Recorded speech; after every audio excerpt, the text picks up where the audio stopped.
Yordan hitting .369 against lefties. Sends this one into center on a line. It's going to hold up, and Friedel makes the play to end the inning.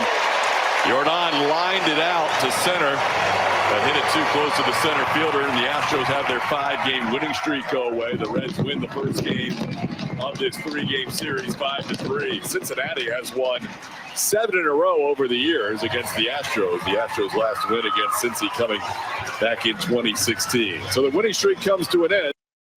That's a random fun fact, Todd Callis. 2016, the last time the Astros beat the Cincinnati Reds. Hello and welcome aboard, Galan and George. It is Tuesday, September 3rd, 2024. Hope you all had a fun Labor Day weekend. If you are rejoining us, we were on the air yesterday. Clap for the scabs. Some would call it scabs. Others would just brag about what hard workers they are. Dedicated to our craft. 100%. Also, I am back from vacation, and I did a show yesterday. Yeah, Woo.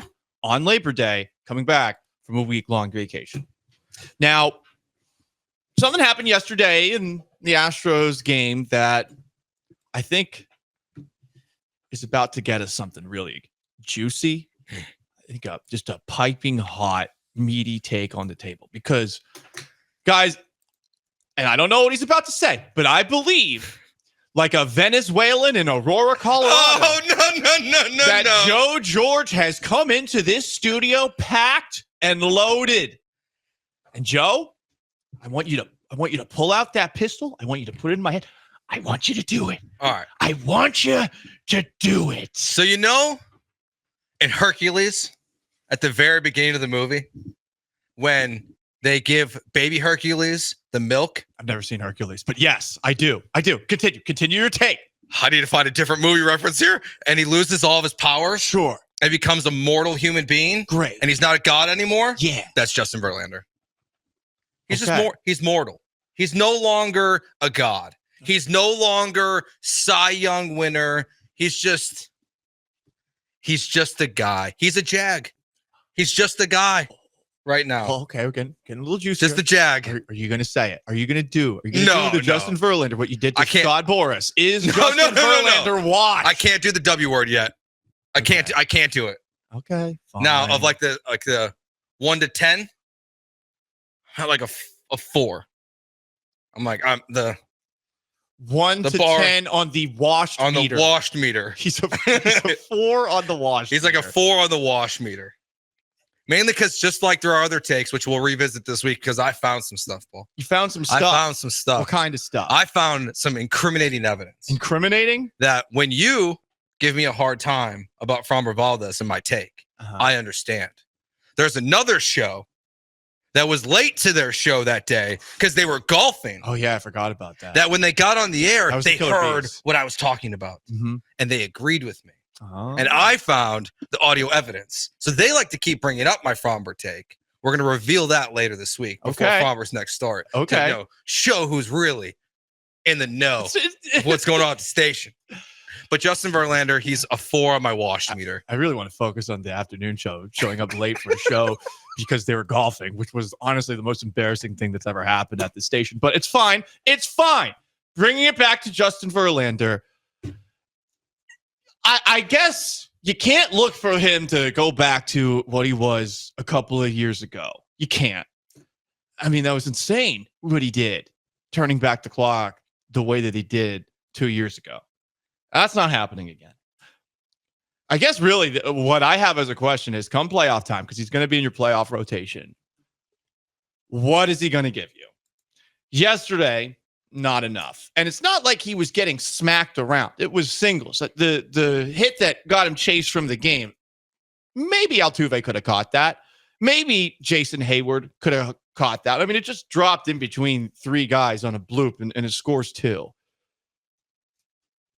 I guess I'm asking, what are we hoping for realistically out of Verlander when the big games are happening in October? A different pitcher? A different pitcher? Come on. Of him just being a different pitcher. Okay. I mean, Justin Verlander, his best 2 starts this year came in May, where he struck out 9 in back-to-back games. 2 starts before that, May 12th he struck out 8 guys. So he went 8 strikeouts, 3 strikeouts, 9 and 9. Those were his like 5th through 9th start of the season. Since then, since we got to June, and then he had the injury, so he was out for a while. He just can't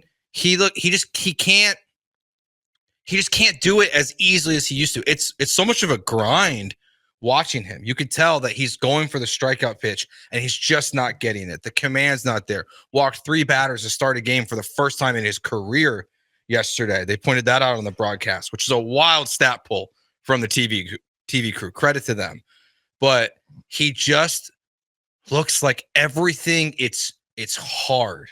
None of it's easy. So what do I expect? At this point, if Justin Verlander can give me 4 innings and only give up 2 runs in a playoff game, I'm in. I'll take it. Those are lowered expectations. It took him 107 pitches to get through 5 innings against the Cincinnati Reds. Like the bloop hit, it's a bloop hit. It happens. It's baseball. Anything can happen. Anything's possible, whatever I said.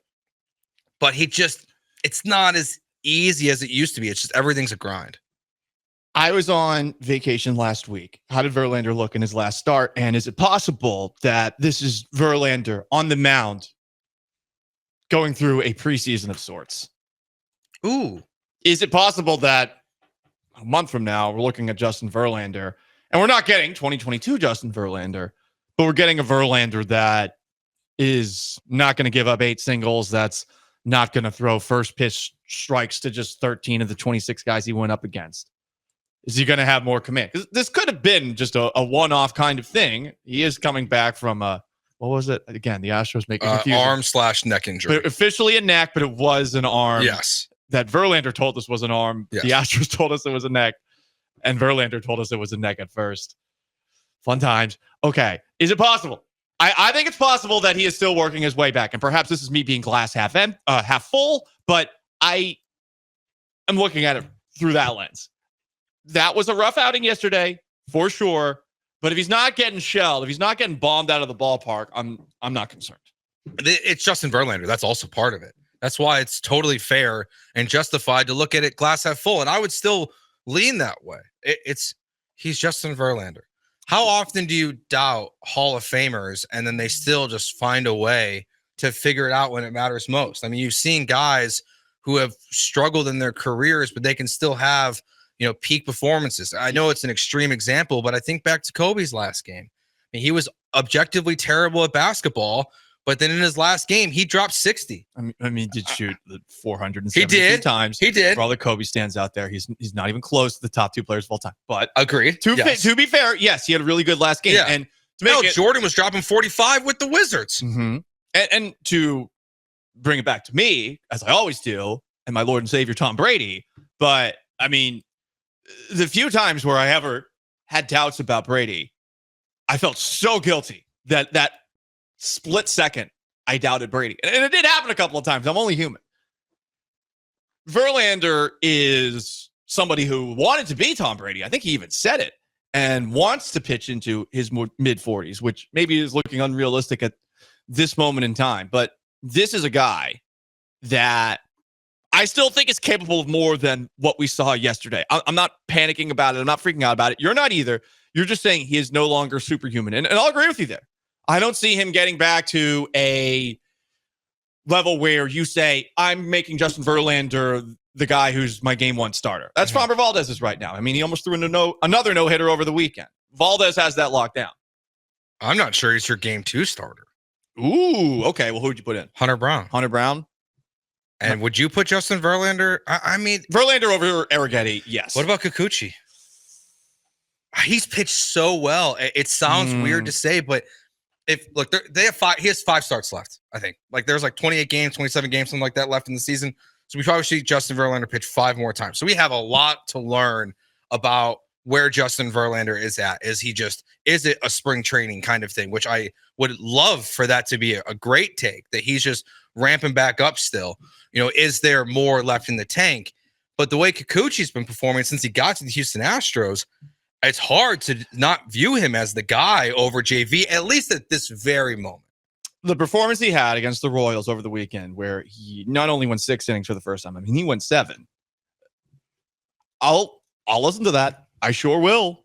I mean, he had 12 strikeouts against the Royals team that was, at the time, red hot, at least going into that series against the Astros. So I think it's totally fair. Joe said Justin Verlander, no longer superhuman. What do you say?